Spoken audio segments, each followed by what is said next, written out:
Gelibolu Yarımadası videomuzdan herkese merhaba. Yüzümdeki kızıllıktan da anlayacağınız üzere biz Hamzakoy plajındayız. Şöyle arkamda çok güzel bir gün doğumu var. Alarmımızı sabah 7'ye kurduk. Gideceğimiz birçok nokta yoğun olacağı için de bir gün içinde bitirmek istediğimiz için erken kalktık. Şu an tam gün doğumuna denk geldik. Pencereden dışarıya bir baktım. Böyle mükemmel bir gün doğumu var. Açıklarda tekneler ilerliyor. Burası Gelibolu Yarımadası tarafı. Hemen karşımız Lapseki. Karavanla gece burada konakladık. Geçmiş bölüm izleyenler ne dediğimi biliyor. İzlemeyenler kanalımızdan önceki bölüme ulaşabilirler. Burada gayet güzel, yeterli otopark var ve burası böyle sahil boyu yukarıya doğru gidiyor. Bugün ne yapacağız? Bugün Gelibolu Yarımadası'nı gezeceğiz. 57. alay ve Seyit Onbaşı'dır. İşte aklınıza gelebilecek tüm tarihe damga vurmuş noktalar, Arıburnu, Kireçtepe. Başarabilirsek bugün içerisinde hepsini gezmeyi düşünüyoruz. Şimdiden iyi seyirler. Elif Ahsen hala uyuyor. Ufak bir sandviç hazırlayıp hemen yola çıkıyoruz. Şimdi sabah kalktık. Hemen şöyle güzel bir sandviç yaptık. Kuru etli, kaşarlı, domatesli, naneli ve sade yumurtalı. Bunu yiyip hemen yola çıkacağız. Şimdi Gelibolu Mevlevi Hanesi'ne geldik. Girişte bizi çok güzel bir taş merdiven karşılıyor. Hatta 2 tane. Burası tahmini 1621 yılında yapıldığı düşünülüyor. Burası ilk durağımızdı arkadaşlar. Ama burası şu an açık değil. Ayın belli günlerinde açılıyormuş. Şansımıza bugün kapalı günü. Siz geldiğinizde umarım şansınız açık olur ve içeriği gezersiniz. Burası restore edilerek müze kıvamına getirilmiş ve müze olarak kullanılıyor şu an. Biz şimdi sıradaki durağımıza geçelim. Şimdi Bayraklı Baba Türbesi'ne geldik, anıtına. Bu arada yol üstünde çok güzel 2 tane de karavancı arkadaşlar için otopark var arkadaşlar. Ücretsiz. Bir tanesi böyle Bayraklı Baba'nın olduğu alan. Bayağı büyük bir yer. Hemen aşağıda Bayraklı Baba var. Zaten ineceğim. Bir tanesi de hemen şurada. Bayraklı Baba'ya gelirken karşıda şöyle göstereyim. Sahilde bizim konakladığımız sahilin üstünde, tepede. Ücretsizmiş. Baktım tabelada yazıyor. Gelelim Bayraklı Baba'nın hikayesine. 1410 yılında bir savaş yapılıyor. Bu arada Bayraklı Baba'nın asıl ismi Karaca Bey ve Yıldırım Beyazıt'ın bir askeri Bayraklı Baba. 1410 yılında bir savaş yapılıyor ve etrafı düşman askerleri tarafından sarılıyor. Bayraklı Baba da sancaktar, yani bayrak taşımaktan sorumlu bir asker. Ve sancağı, yani bayrağı yabancı askerlere vermemek için parçalayarak yutmuş. Sonra arkadaşlar yanına geldiğinde sancağın nerede olduğunu sormuşlar. Biliyorsunuz savaşta sancak çok önemli. Ele geçirildiğinde savaş kaybedilmiş demektir. O da parçalayarak yuttuğunu söylemiş arkadaşlarına ve arkadaşları inanmamış. Ve kanlı bıçağıyla karnını yararak karnındaki sancak parçalarını arkadaşlarına göstermiş ve yalan söylememenin ve sancağı taşımanın gururuyla da can vermiş. Böyle bir yiğitimiz ve bir rivayette bulunduğu söyleniyor. Üzerimden bayrağı hiç eksik etmeyin diye. O yüzdendir ki mezarının üzerinde irili ufaklı onlarca bayrak var. Şu an bu topraklarda huzur içinde yaşayabiliyorsak böyle yiğitlerimiz sayesinde Allah hepsinden razı olsun. Üzüldüğüm bir nokta var arkadaşlar. O da değerlerimize sahip çıkamama. Mezarın üzerine bile kendi ismini yazan bir nesil geliyor peşimizden. Yani Özcan kardeşim ya da Avva mı artık neyse. Bu isimleri buraya yazınca elinize ne geçiyor kardeşim? Yani buradaki şehidimiz siz gelip mezarının başına ismini yazın diye mi can verdi? O yüzden mi karnını yardı? Vatanımız için savaştı? Bu beni gerçekten üzüyor. Yani yorum yazamayacağım, bilemiyorum ya.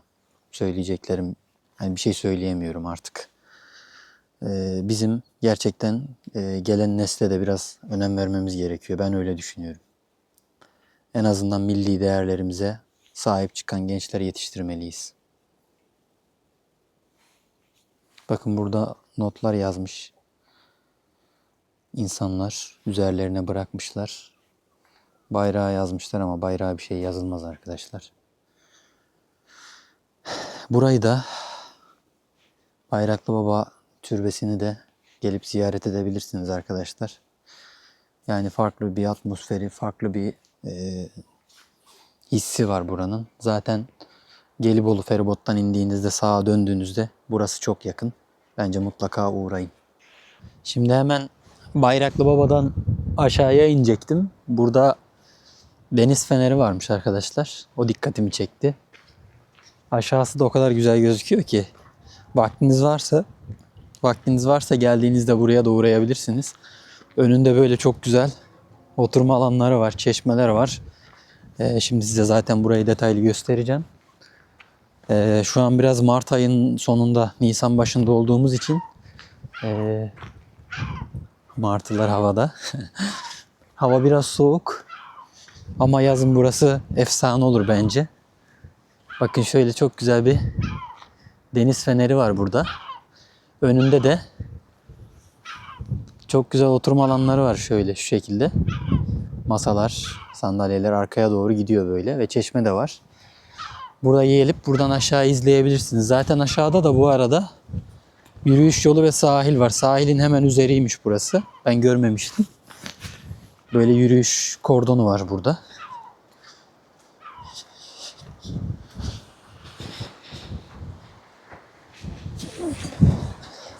Aynı zamanda aşağıda mayınlar ve denizaltı sanırım. Denizaltı heykeli var burada.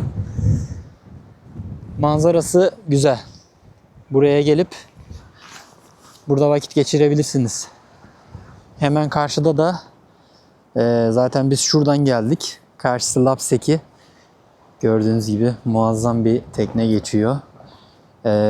Köprünün hemen yanından biniyorsunuz feribota. Feribotlar zaten gidiyor sürekli bu şekilde. Oradan geldik. Karşıda 1915 Çanakkale Köprüsü, şu kırmızı olan. Arkadaşlar şansımıza Piri Reis Müzesi de kapalıydı.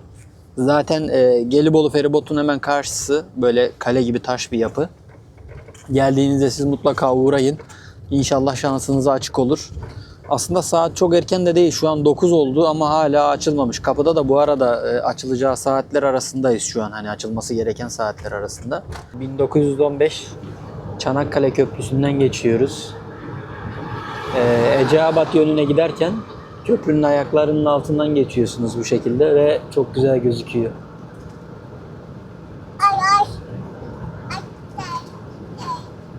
Şimdi Akbaş Şehitliği'ne geldik. Çanakkale Eceabat'ta bulunan Akbaş Şehitliği, Çanakkale'nin Eceabat ilçesinde bulunan Akbaş Limanı'nın hemen kenarında bulunan önemli bir sahra ve ikmal merkezine bağlı bir kuvvetti. Asıl şehitlik yolun karşısındaymış arkadaşlar, deniz tarafında. Burada da şehitlerimizin isimlerinin yazdığı sembolik mezar taşları var. Görüyorsunuz. Er Mustafa oğlu Ahmet Adana. Er Agop oğlu Bekos Adana. Er Mehmet oğlu Hamza Adana. Rabbim tüm şehitlerimize gani gani rahmet eylesin. Onlar sayesinde bugün bu topraklarda rahat rahat dolaşabiliyoruz. 57. alayın olduğu bölüme geçiyoruz. Yollar efsane güzel. Eşimle şimdi konuştuk. Bu arada solda da çok güzel bir üstümüz var. Keşke dedik buraya bu şekilde harabeler bırakılacağına, atıl çok fazla bina var bu arada yol üstünde. O an korunsaydı, yani savaştan sonra mesela traktörle amcam işliyor orayı.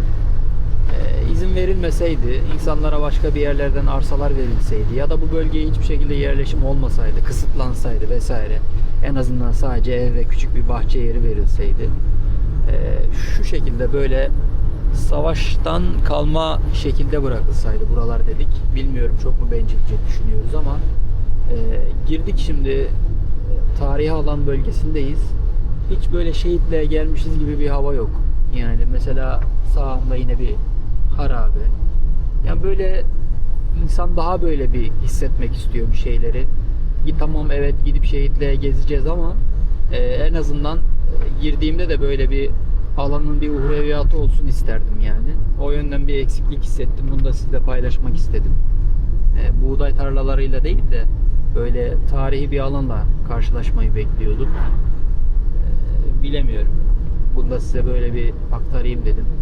Sizin de fikirlerinizi merak ediyorum. Yorumlar kısmına yazın lütfen.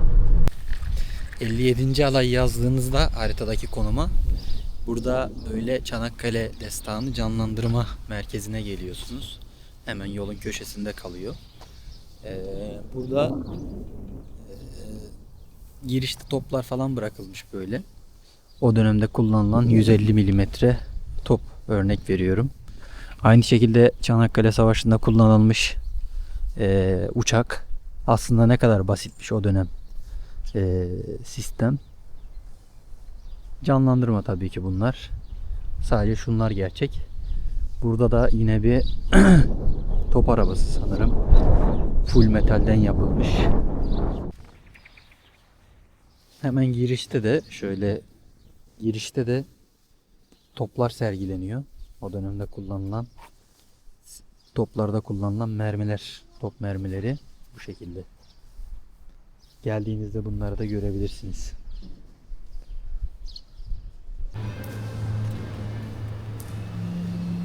Girişte sizi böyle bir asker karşılıyor. Savaş anında savaşı anlatan bir maket yapılmış. Çok da etkileyici bence. Yukarıda askerler ve müze duvarlarında savaş anını gösteren fotoğraflar. Merkez 3 kattan oluşuyor.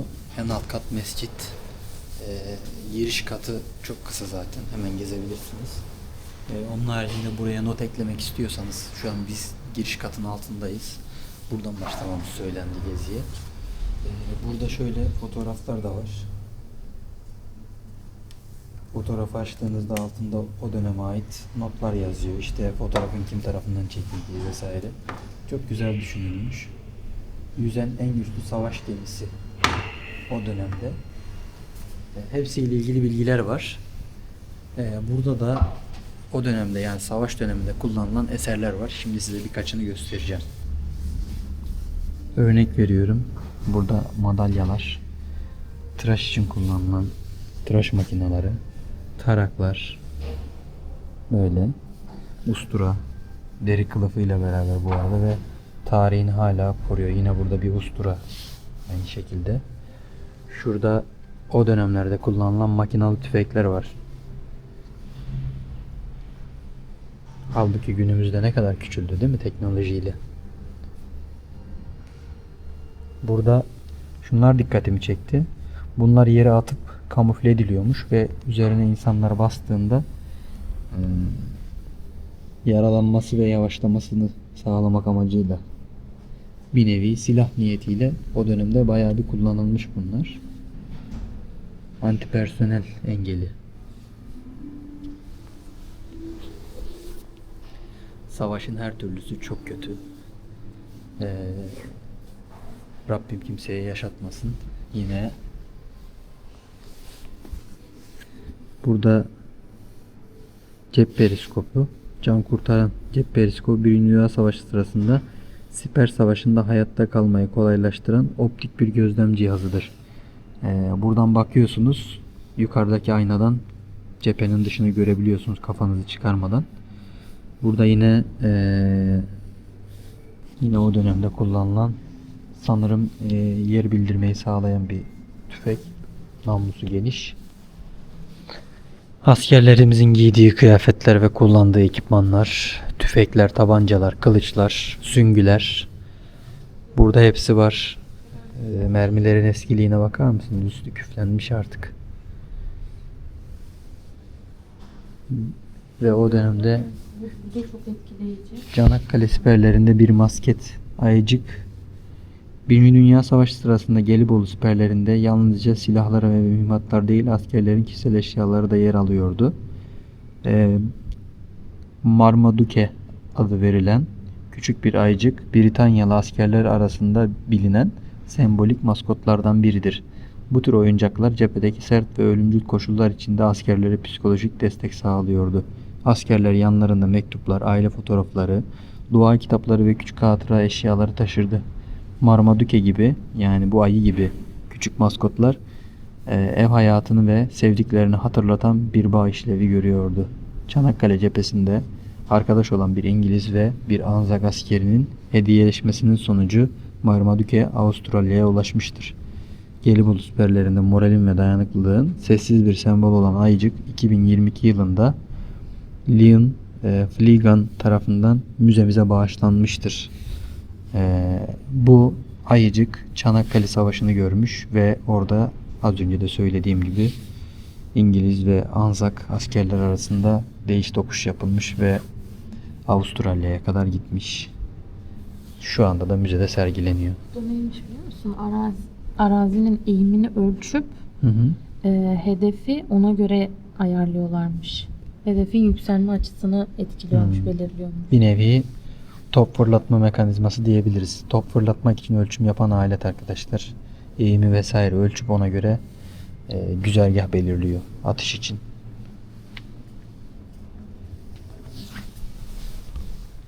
Çok güzel eserler var. En güzeli de bu eserlerin gerçekten savaşta kullanılmış olması. Maket değil. Tamamı savaştan kalma ürünler. Örnek veriyorum. Burada bir sanırım Anzak askeri. Aynen. Artık görüntülerinden de anlayabiliyoruz. Anzak askerinin üzerinden çıkan eşyalar kıyafetiyle birlikte sergilenmiş. Burada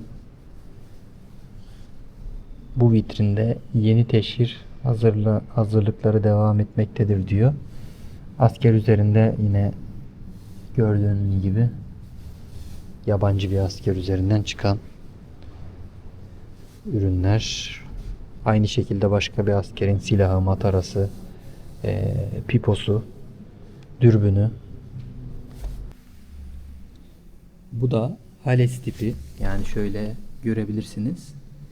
Elle uçaktan atılan bir bombaymış. Hales tipi uçak bombasının parçası. Kuyrukları yok tabi. Sökülmüş. İnce bir metal bu. Şöyle. Hales tipi uçak bombası. Buraya gelirken en çok merak ettiğim olay buydu arkadaşlar. Şöyle görebilirsiniz. Havada çarpışan mermiler. Şurada zaten yazıyor. Çanakkale muharebelerinde kullanılan mermilere ait boş kovanlar da aynı şekilde burada sergileniyor. Şu havada gözüken mermi, o meşhur havada çarpışan mermi. Hazır yeri gelmişken bir konuya da değinmek istiyorum. Ben bu olaya çok üzülüyorum.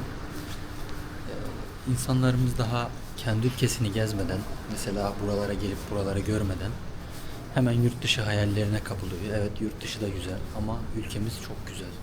Bu kadar tarihin, bu kadar güzelliğin ve doğa harikasının bulunduğu nadir ülkelerden bir tanesiyiz. Yani çoğu ülkede ya sadece çöl var, dağ taş var. Yani hiç güzellik yok. Önce biz kendi ülkemizi bir gezelim, sonra yurt dışına çıkalım. Bunu neden anlattım? Dün bir aileyle tanıştık yürürken. Merhaba işte biraz sohbet sonrası. İşte yurt dışı düşünüyor musunuz karavanla?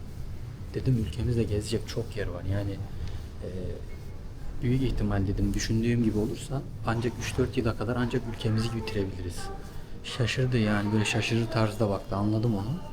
Hani insanların yurt dışına çıkmak gibi bir prestijleri var. Sanırım bir prestij kattığını düşünüyorlar.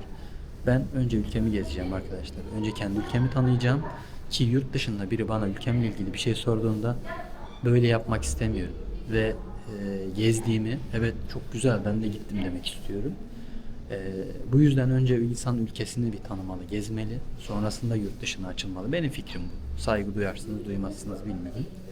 İkinci bir olay unutmadan söyleyeyim. Giriş 50 TL arkadaşlar. Girişte kredi kartı çok şükür burada geçerli. Şöyle bilet veriyorlar. Bunu da hatıra olarak saklayacağım. Şöyle. Çanakkale Savaş Müzesi diye. Fiyatlar 50 TL dediğim gibi. Yurt dışı konusunda da fikrim bu. Önce insanlar gelip buraları görmeli. Buralarda ne anılar yatıyor. Biz şu an kısa tutacağız ama buralarda o dönemlere ait hikayeler, fotoğraflar, kişisel eşyalar, buraya müzeye yani hediye edilmiş bir sürü eşya var. Bence mutlaka gelip buraları görmeliyiz. Ülkece görmeliyiz. Çanakkale Şehitlik Merkezi'nden çıktıktan sonra Conk Bayırı yönüne devam ettik. Burası da Süngü Bayırı Şehitliği. Hemen yol kenarında zaten. Taşlara hilaller çizilmiş. İsimsiz şehitler. Yine aynı şekilde orada da bir şehitlik var. Al bayrak sırtıymış orası da. Güzel bir sürü şehitlik var da. Evet, her yer şehitlik. Mehmetçiğe saygı anıtını görüyorsunuz. Böyle. Kucağında asker taşıyor asker. Araçtan inmeden etrafı böyle izleyerek devam edebiliyorsunuz. Burası çok güzel bir tarihi yol gibi olmuş. Açık hava. Açık Hava Müzesi'ndeyiz zaten. Geneli Açık Hava Müzesi buranın. Araçtan inmenize gerek yok. Etrafı izleyerek böyle sağlı sollu devam edebilirsiniz. Kanlı Sırt Anıtı'nın önünden geçiyorsunuz. Yine araçtan inmeden görebilirsiniz. Anzak Koyu Araburnu cephesindeki Türk kuvvetlerini yerinde tutmak için buradaki askerler taarruza geçmiş ve 1520 şehit, 4750'de yaralı bırakmışız. Gerçekten 1500 asker yani az bir sayı değil. İnsanlar ülkemiz için canından vazgeçmiş. Şöyle bir anıtı var. Hemen göstereyim.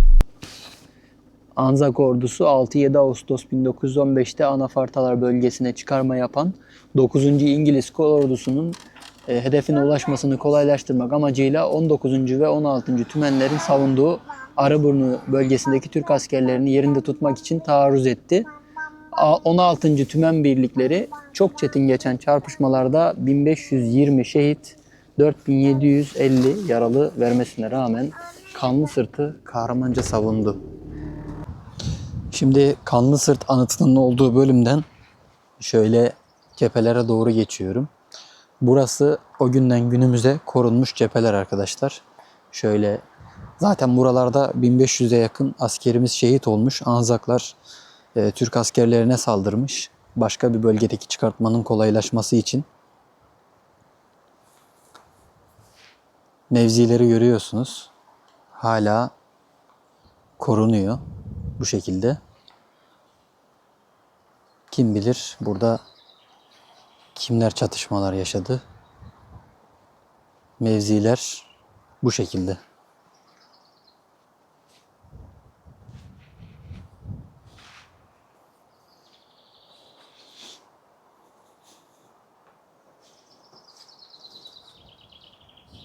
Tarihin içindeyiz şu an.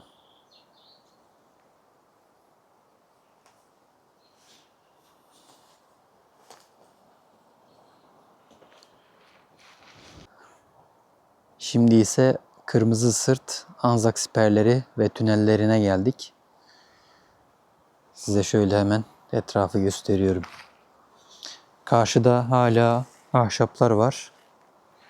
Ama tabii ki bizim insanımız gelmiş yine sigarasını içmiş. Buraya da atmış. Üf be burada ne savaşmışlardır şimdi deyip yola devam etmişler. Bir şey diyemeyeceğim artık yorum yapamıyorum. Burada tünellerin giriş noktası sanırım aşağıya doğru devam ediyor. Hala kalıntıları burada. Evet aşağıya doğru iniyor. Ahşaplar bayağı uzun. Buradan gözüküyor. Kameraya gözüküyor mu bilmiyorum. Tünellerin ucu aşağıya doğru gidiyor. Anzak siperleriymiş burası da. Kim derdi karavanımızla Çanakkale'yi gezeceğiz. Gerçekten hayaller çok daha güzel. İnşallah çok daha güzel rotalara gideriz. Kırmızı Sırt'la ilgili yolun hemen karşısı da Türk cephesi bu taraf. Ve oranın komutanı da 2. Tümen Komutanı Hasan Askeri Bey. Sonradan Yücekök ismini almış. 1479 şehitimiz burada 4,5 saate yakın savaş vermişler. Cepheler bu şekilde aradan arkaya doğru devam ediyor arkadaşlar. Bu taraf Türk tarafı yolun, karşı taraf Anzak tarafı. Yani aradaki mesafeyi görebiliyor musunuz? Yaklaşık bir 30 metre var. Türk tarafı ve Anzak tarafı. Türk siperleri, Kırmızı Sırt ve yine Kırmızı Sırt Anzak siperleri. Düşünsenize düşmanla aranızda sadece bir yol genişliğinde yaklaşık bir 10-15 metre bir mesafe olduğunu, ki belki şurası bile siperdi, belki bilmiyorum yani. Aradaki mesafeye bakın. Aşağıya doğru, denize doğru 200 metre bir yürüyüş yolu var. O dönemdeki ahşaplardan basamak yapılmış ve hala burada.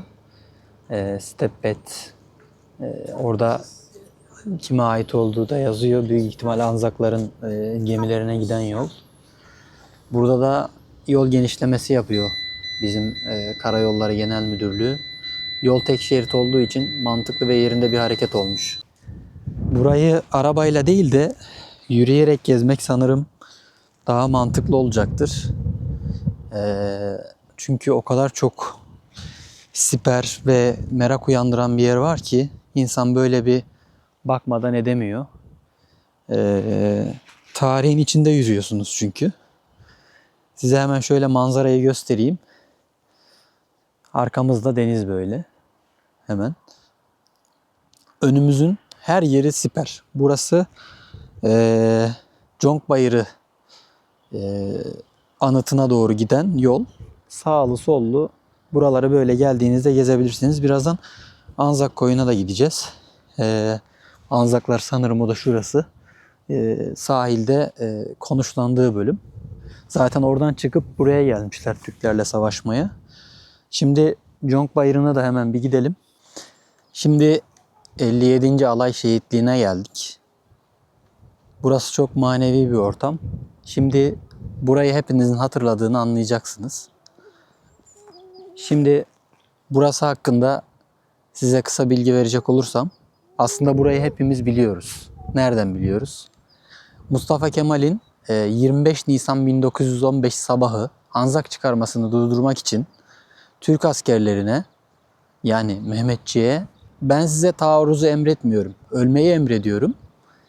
Biz can verene dek yerimize başka kuvvetler ve komutanlar geçebilir sözünün söylendiği yer burası 57. Alay.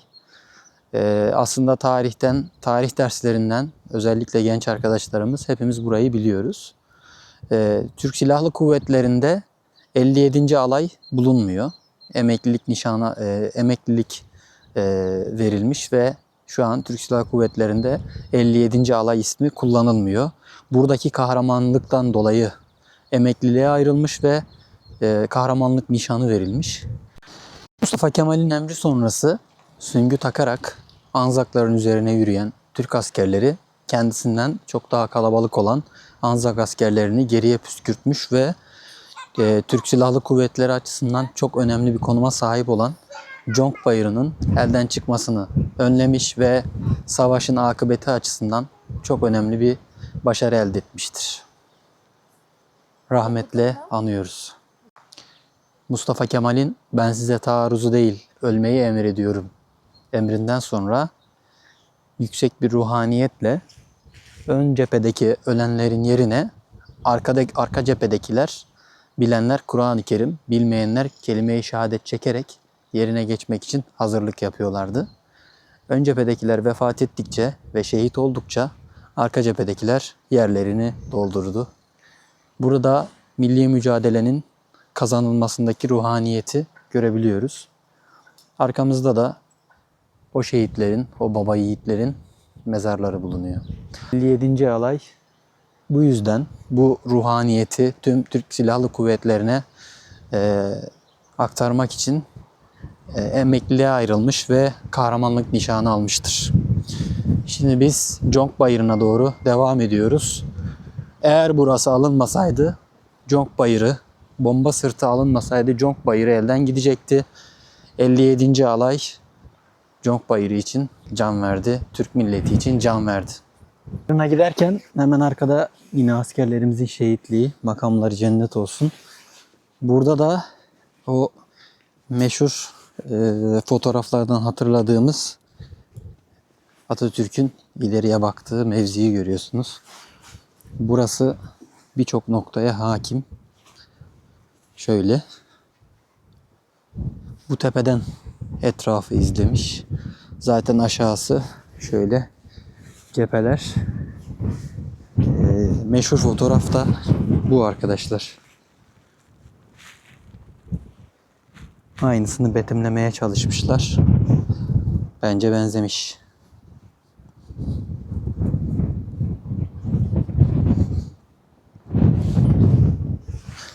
Aşağıda da mevziler var ve ilerisi bu şekilde gözüküyor.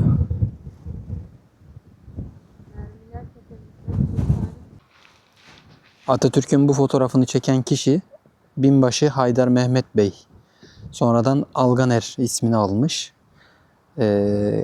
Yanından ayırmadığı fotoğraf makinesiyle bulunduğunuz bölgede Albay Mustafa Kemal'in meşhur fotoğrafını çekmiştir.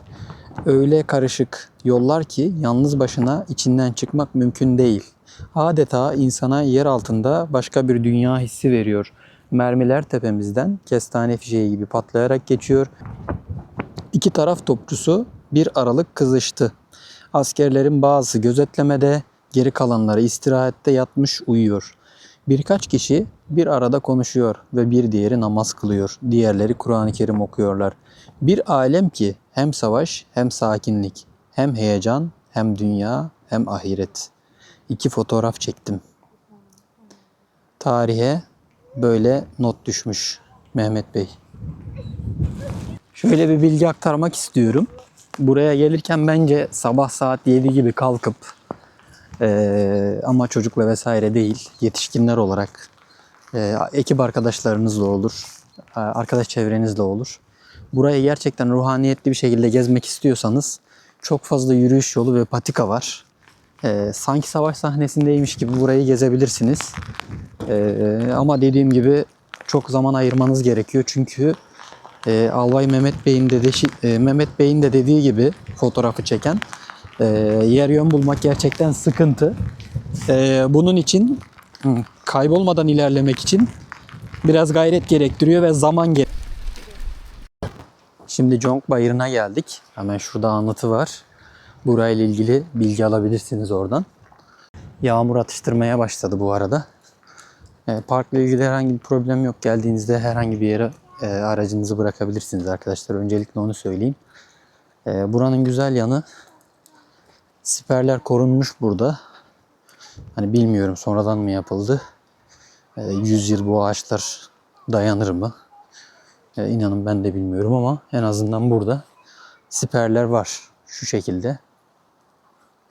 Biraz içe doğru yatmış. Eminim daha derindir bu. Ama siperler hala var diyebiliriz. Ya da tasvir mi edildi acaba? Bu konuda net bir araştırma yapmadım. Yalan söylemeyeceğim. Savaşın yapıldığı siperlere en azından benziyor. Şu şekilde inip siperlerde yürüyebilirsiniz. Böyle. Boyları biraz kısa ama dediğim gibi büyük ihtimalle derindir. Zaten Kireçtepe'ye vesaire gittiğimizde orada daha derin siperler var. Orada da yürüyeceğiz birazdan. Sadece biraz hızlanmak istiyoruz çünkü yağmur atıştırmaya başladı. Şiddetli yağmur yağmadan Anzak Koyunu vesaire görelim. Anıtlar var burada. Burayla ilgili bilgiler yazan güzel anıtlar yapmışlar. Hemen onlara da bir bakalım. Arkamız deniz. Böyle siperlerin arasında ilerliyorsunuz. Siperler denize doğru gidiyor böyle. Anıtlarda da burayla ilgili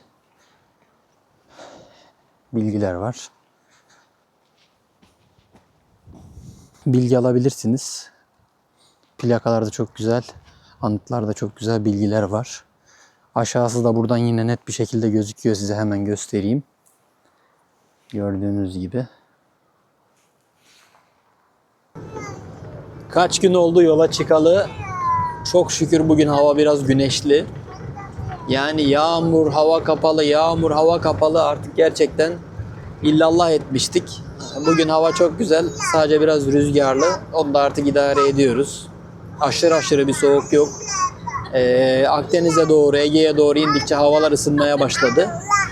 Geçmiş bölümlerimizi izlemediyseniz kanalımızda geçmiş bölümlerimiz var arkadaşlar.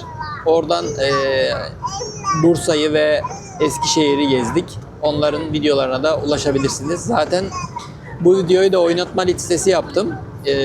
Tıklayıp tüm videolara ulaşabilirsiniz. Çok güzel. Hatta harika. İlk Şehitler Anıtı'na gidiyoruz şu an. Yol üstü manzaralar çok güzel.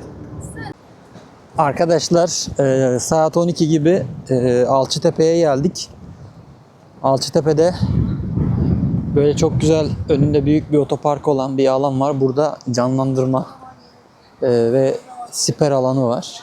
Şimdi buraları gezeceğiz. Yaklaşık saat 12 gibi buradaydık. Şu an saat 2'ye 15 var.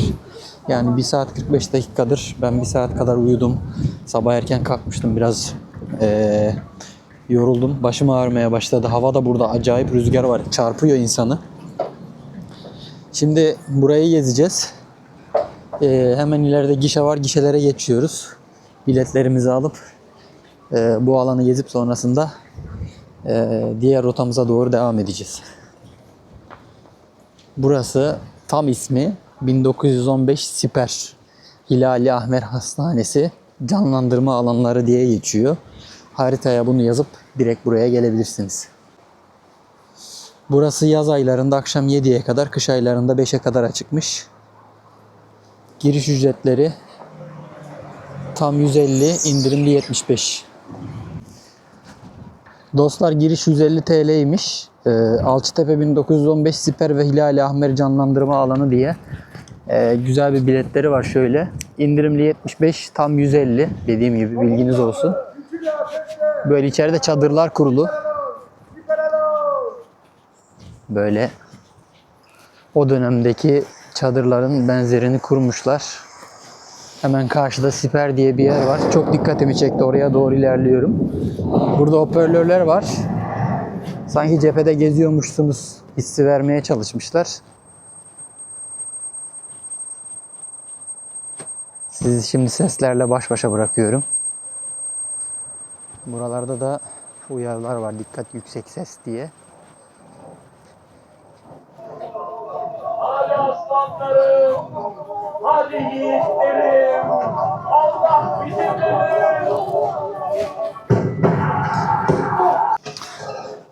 Burada dolaşırken tüyleriniz diken diken oluyor arkadaşlar.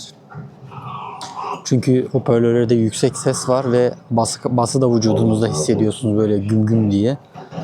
Çok etkileyici bir ortam. Bakalım ileride bizi neler bekliyor. Şimdi sizi görüntülerle baş başa bırakıyorum.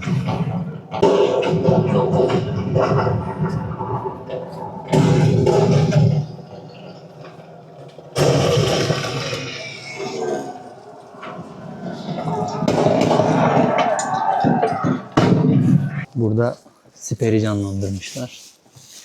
Bu şekilde yürüyorsunuz. Alçak bir zemin. Başınızı eğerek. Yıl 1910. Üzerinizde böyle ahşaplar. Çanakkale cephesinin Ara ara siper muharebelerinin açık bölümler var. Silahlarla ateş edebilmek için. Üstlerindeki, yukarıdaki ahşapları da olur da bomba düşerse üzerinize şarapnel veya parçalar gelmesin diye kapatılmış. Ama tüm siperler bu şekilde değil tabii ki. Böyle açık alana da çıkıyorsunuz devamında.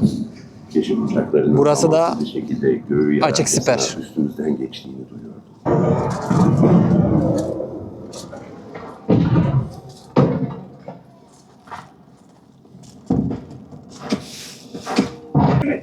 Herkes iyi mi? Aksaraylı! Aksaraylı! Git komutana haber ver!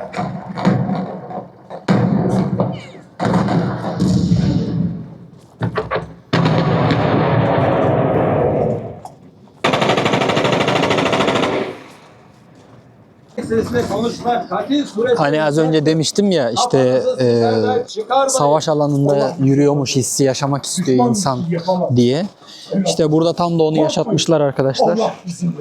Şu an bu alanda gezerken sanki böyle gerçekten cephede geziyormuş hissi vermişler ve bunu başarmışlar. Denizlerin ardından gelmiş. Bence Çanakkale'yi gerçekten hissetmek istiyorsanız buraya mutlaka uğrayın. Bizzat sanki askerlerin arasında dolaşıyormuşsunuz gibi bir his var burada. Bakın mesela burada yaralı askerler Sığıye tarafından bakımlar yapılmış ve dinlenmedeler.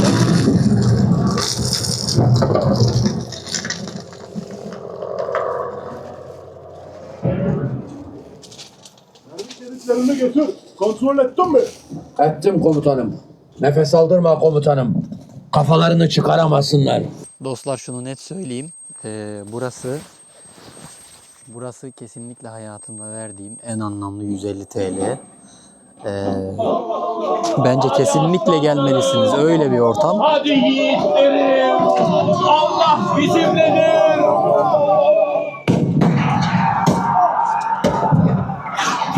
Bakın burada mevzilerde el bombası atmak üzere olan bir asker. Şöyle göstereceğim. Bu sabah müzede gezdiğimiz teleskop. Normalde bakın düz çıkıyor. Hiçbir çıkıntısı yok. Ancak buradan baktığınızda sanki karşıda bir açıklık varmış gibi gözüküyor. Yansımadan dolayı yine aynı şekilde burada da aynısından var. Ve yukarıda askerler böyle mevzilerin üstü de bu şekilde gözüküyor. Sıhhiye! Sıhhiye! Dayan kardeşim. Mevzilerin üzeri bu Dayan, şekilde. yardıma geliyorlar.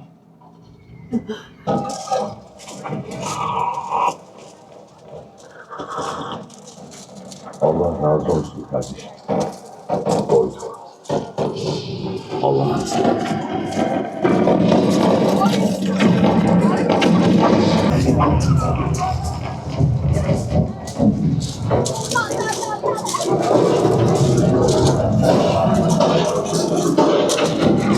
Çok iyi.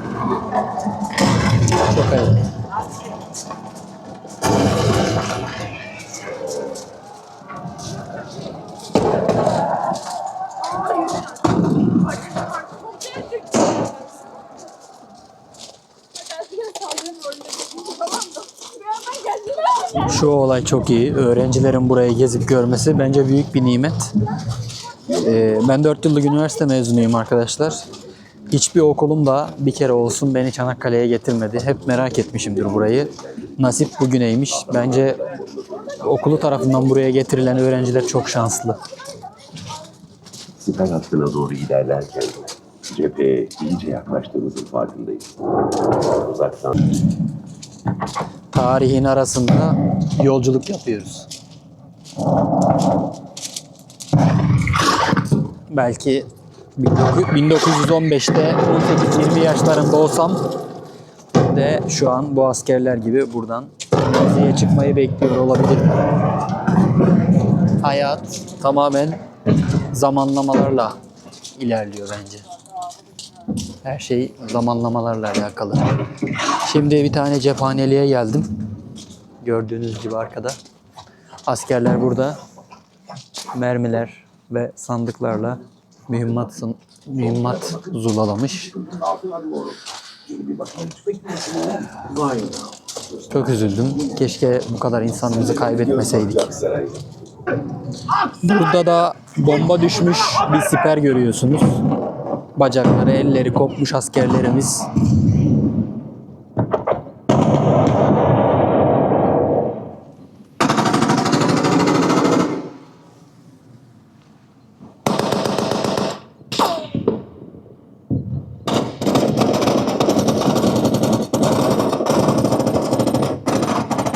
Sessizce ilerleyin. Birinci hatta sigara içmek, yüksek sesle konuşmak kati surette yasaktır. Kafanızı siperden çıkarmayın. Allah bizi utandırmasın. Düşman bir şey yapamaz. Evlatlarım, korkmayın. Allah bizimle. Şahane. Kimmiş bunlar? Hangi toprağın gavruymuş? Anzaf derler. Uzak denizlerin ardından gelmişler. Saklanın, saklanın.